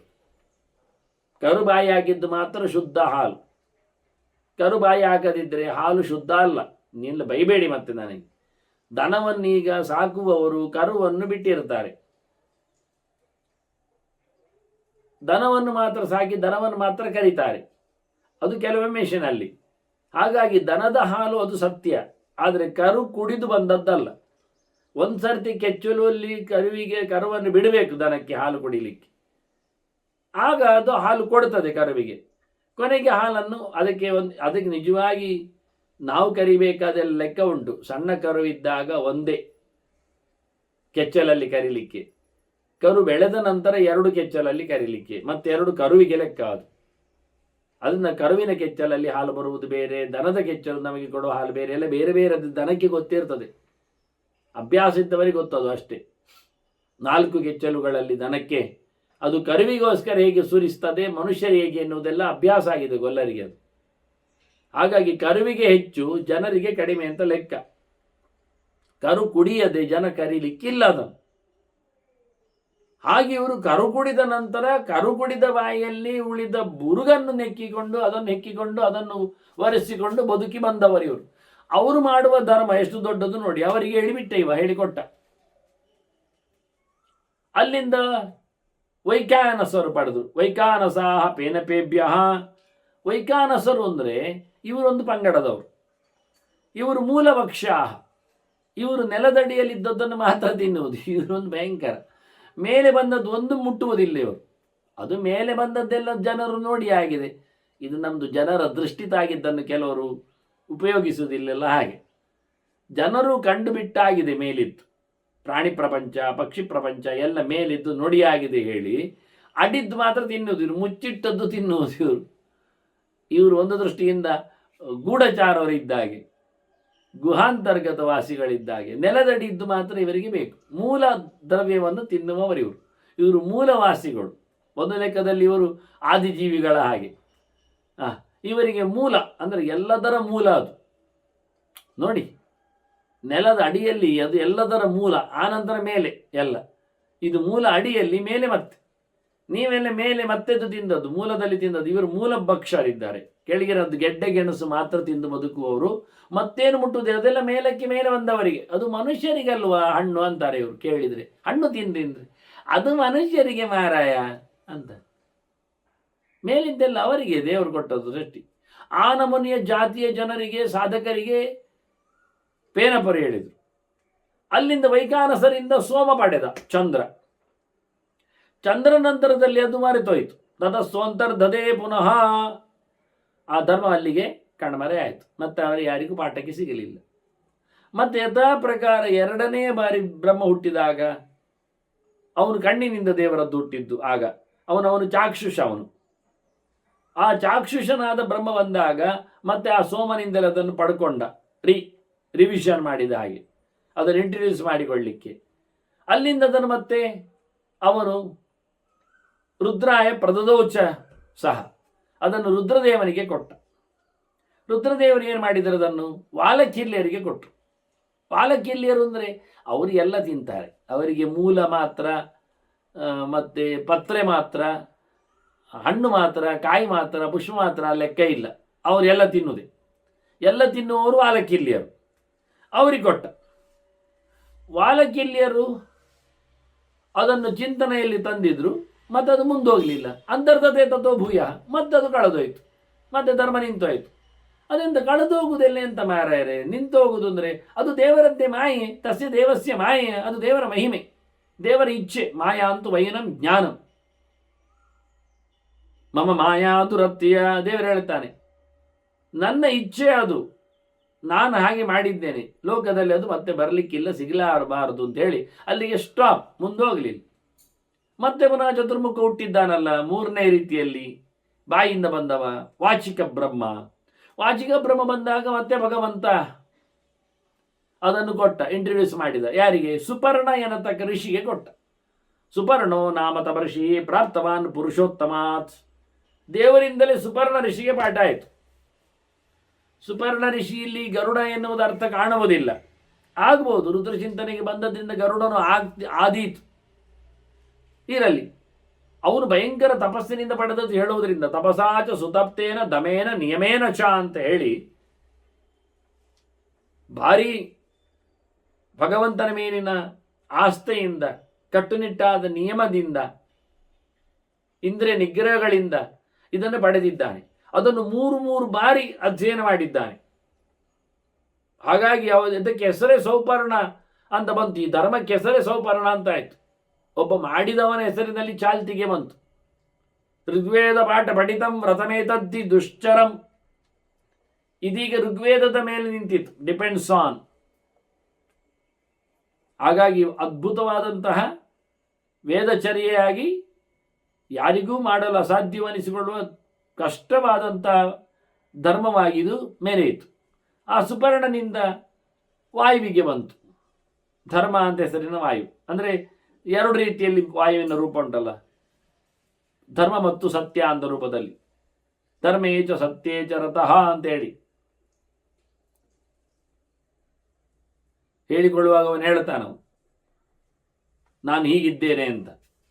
ವಾತೇನ ಕುಂತ್ಯಾಂ ಬಲವಾನ್ ಸ್ವಜಾತಃ ಶೂರ ತಪಸ್ವಿ ದ್ವಿಷದಾನ್ಯಹಂತ ಸತ್ಯೇಚ ಧರ್ಮೇಚ ರಥಸ್ತದೈವ ಪರಾಕ್ರಮೇ ಶತ್ರುವಿರ ಅಪ್ರದೃಶ್ಯ ಅಂತ ತನ್ನ ಇಂಟ್ರಡ್ಯೂಸ್ ಮಾಡಿಕೊಂಡಾಗ ಹೇಳ್ತಾನೆ, ನಾನು ಸತ್ಯನಾಮಕನಾದ ಧರ್ಮನಾಮಕನಾದ ಭಗವಂತನಲ್ಲಿ ಅತಿಶಯಿತವಾದ ಸೇವೆಯಲ್ಲಿ ನಿಂತಿದ್ದೇನೆ ಅಂತ. ಸತ್ಯಧರ್ಮ ರಥ ಭಗವಂತನಲ್ಲಿ, ಭಗವದ್ ರೂಪದಲ್ಲಿ ಭೀಮಸೇನ ಪ್ರಾಣತತ್ವ ಸತ್ಯಂಬದ ಧರ್ಮಂಚರ ಹೇಳಿದಿದನ್ನೇ. ಪರಮಾತ್ಮನನ್ನು ತಿಳಿಸು, ದೇವರನ್ನು ಮೆಚ್ಚಿಸು, ಅಲ್ಲಿಯ ವಾಕ್ಯ. ಅದೆರಡು ಭಗವಂತನ ರೂಪ ವಿಶೇಷಗಳು. ಅದು ಅರ್ಥ ಆಗುವುದಿಲ್ಲ ಜನರಿಗೆ. ಸತ್ಯವನ್ನು ಹೇಳು ಅಂತ ಮಾಡಿದರು, ಧರ್ಮವನ್ನು ನಡೆಸು ಅಂತ ಹೇಳಿದರು.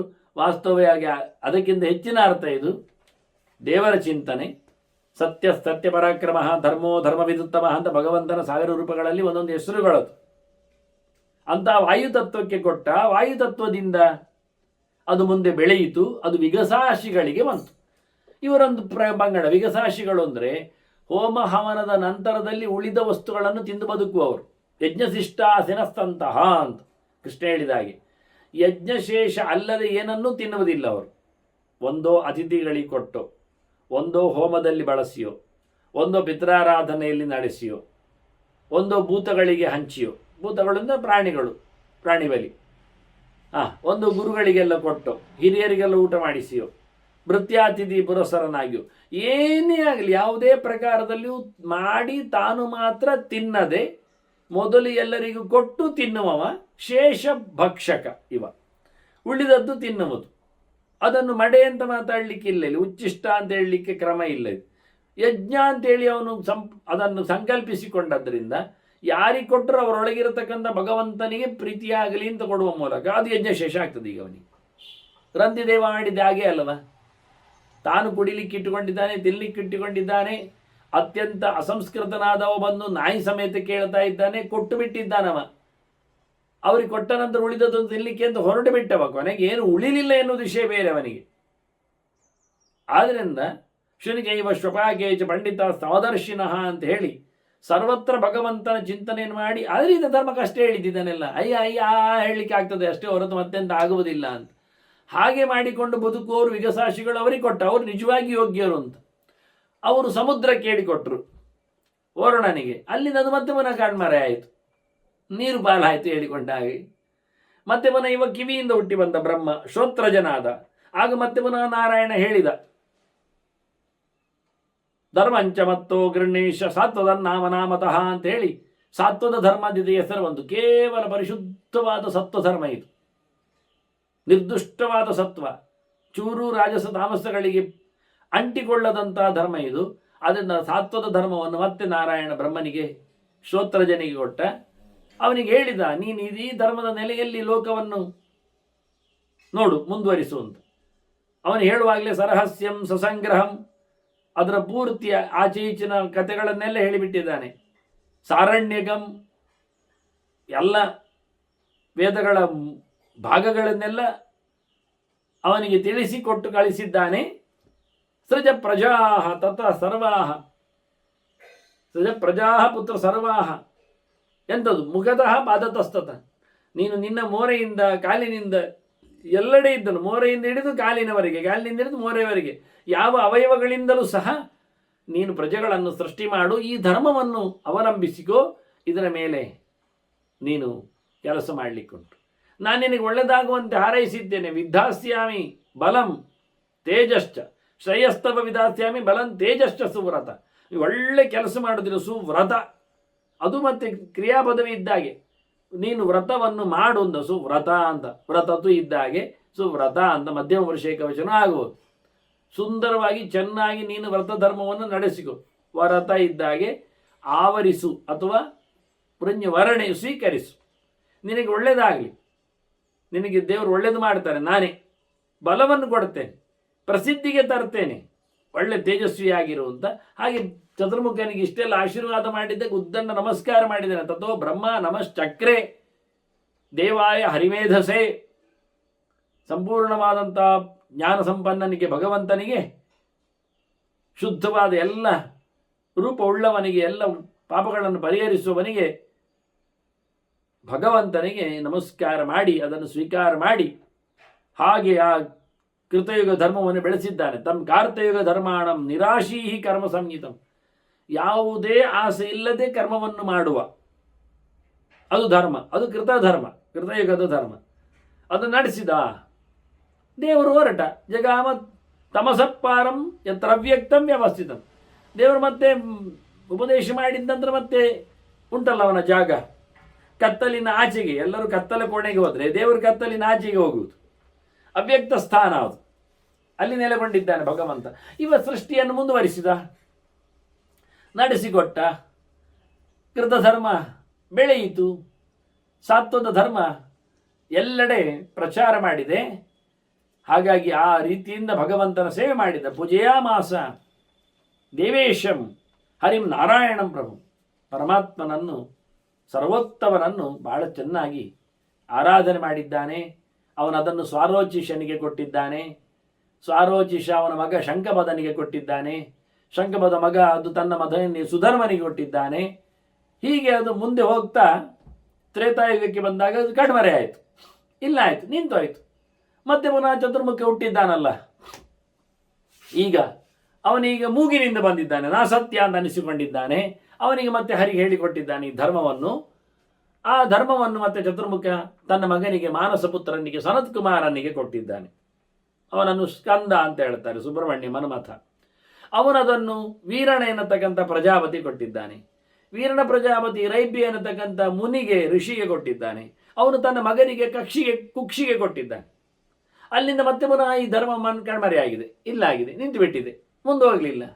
ಹೀಗಾಗಿ ಮತ್ತೆ ಚತುರ್ಮುಖ 6ನೇ ಲೆಕ್ಕಾಚಾರದಲ್ಲಿ ಅಂಡಜನಾಗಿ ಬ್ರಹ್ಮಾಂಡದಲ್ಲಿ ಹುಟ್ಟಿ ಬಂದಿದ್ದಾನೆ. ಆಗ ಮತ್ತೆ ಪುನಃ ನಾರಾಯಣ ಬಂದು ಬ್ರಹ್ಮನಿಗೆ ಅದೇ ಧರ್ಮವನ್ನು ಉಪದೇಶ ಮಾಡಿದ್ದಾನೆ. ಅಲ್ಲಿಂದ ಬರೀಷದರು ಎನ್ನತಕ್ಕಂಥ ಮುನಿಗಳು, ಇದು ಪಿತೃಗಳು ಅಂತ ಹೇಳೋದಿಲ್ಲ ಇಲ್ಲಿ, ಮುನಿಗಳು. ಅವರು ಮುನಿಗಳು ಬರೀಷಿನಲ್ಲಿ ಕೂತ್ಕೊಳ್ತಾರಲ್ಲ, ದರ್ಬೆ ಕಟ್ಟಿನಲ್ಲಿ ಕೂತ್ಕೊಳ್ಳುವುದಕ್ಕೆ ಬರೀಷದರು ಅಂತ ಹೇಳುದು. ಬರೀಷದ ಅವರಿಗೆ ಕೊಟ್ಟಿದ್ದಾನೆ. ಅವರು ಜ್ಯೇಷ್ಠ ಎನ್ನತಕ್ಕಂಥ ಒಬ್ಬ ಬ್ರಾಹ್ಮಣನಿಗೆ, ಸಾಮಗನಿಗೆ ಕೊಟ್ಟಿದ್ದಾನೆ. ಹಾಗಾಗಿ ಮುಂದೆ ಆ ವ್ರತಕ್ಕೆ ಜ್ಯೇಷ್ಠ ಸಾಮ ವ್ರತೋ ಹರಿಹಿ ಅಂತೇಳಿ ಭಗವಂತನಿಗೆ ಒಂದು ದೊಡ್ಡ ಹೆಸರೇ ಬಂತು, ಜ್ಯೇಷ್ಠ ಸಾಮ ಅಂತ. ದೊಡ್ಡ ಸಾಮದ ಚಿಂತನೆ ಅದು. ಜ್ಯೇಷ್ಠ ಎನ್ನತಕ್ಕ ಬ್ರಾಹ್ಮಣವ. ಅವನು ಮತ್ತೆ ಅಭಿಕಂಪ ಎನ್ನತಕ್ಕಂಥ ರಾಜನಿಗೆ ಹೇಳಿಬಿಟ್ಟ. ಅಲ್ಲಿಂದ ಮತ್ತೆ ಪುನಃ ಅದು ನಿಂತೋಯ್ತು.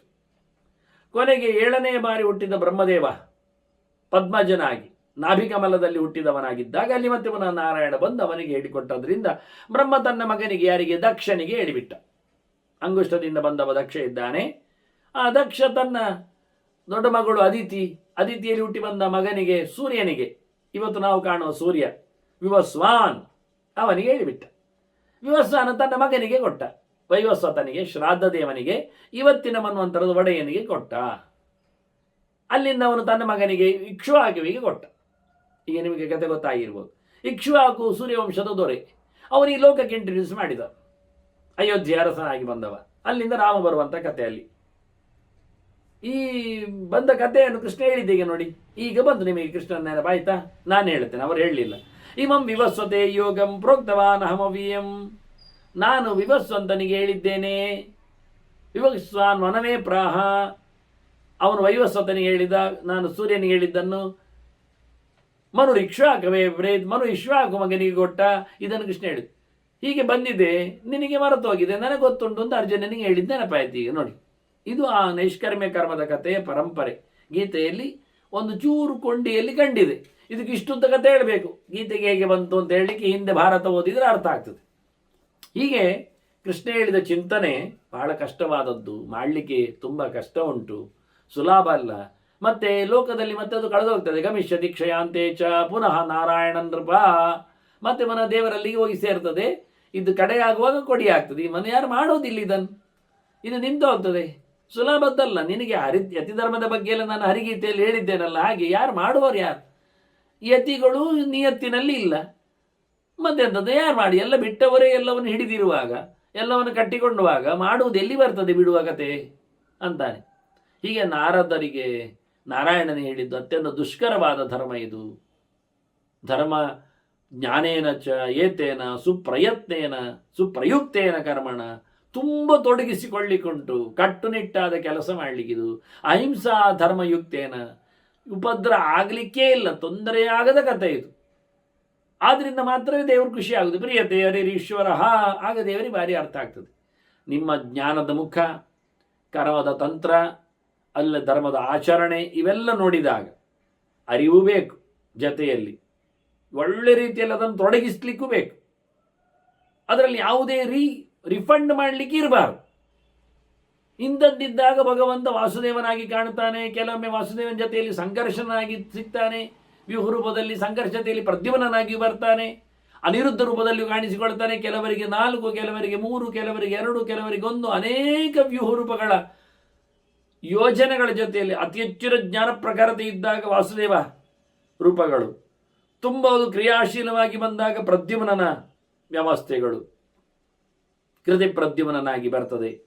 ಹಾಗೆ ಎಲ್ಲವನ್ನು ಕಳ್ಕೊಂಡ ರೀತಿಯಲ್ಲಿ ಮಾಡಿಕೊಂಡಾಗ ತ್ಯಾಗದ ನೆಲೆ ಬಂದಾಗ ಸಂಘರ್ಷಣನ ವ್ಯವಸ್ಥೆ ಆಗ್ತದೆ. ಹೀಗೆ ಅತ್ಯಂತ ಆತ್ಮೀಯವಾಗಿ ನಡೆಸಿಬಿಟ್ಟಾಗದ ಅನಿರುದ್ಧನೇ ಹೀಗೆ ದೃಶ್ಯತೆ ಭಗವಂತ ವ್ಯೂಹ ರೂಪಗಳಲ್ಲಿ ಸಾಧಕರಿಗೆ ಸಿಗ್ತಾನೆ ಅನ್ನುವ ಚಿಂತನೆಯಲ್ಲಿ ಭಗವಂತನ ಇನ್ನಷ್ಟು ಕೆಲವು ಅನುಸಂಧಾನ ಜೊತೆಯಲ್ಲಿ ಇದರ ಆಖ್ಯಾನವನ್ನು ಕಡೆ ಮಾಡ್ತಾ ಇರೋದನ್ನು ಮತ್ತೆ ಸೇರಿದಾಗ ನೋಡುವ ವಂದನೆಗಳೊಂದಿಗೆ ಶ್ರೀಕೃಷ್ಣಾರ್ಪಣಮಸ್ತು. ನಾರಾಯಣ ನಾರಾಯಣ ನಾರಾಯಣ.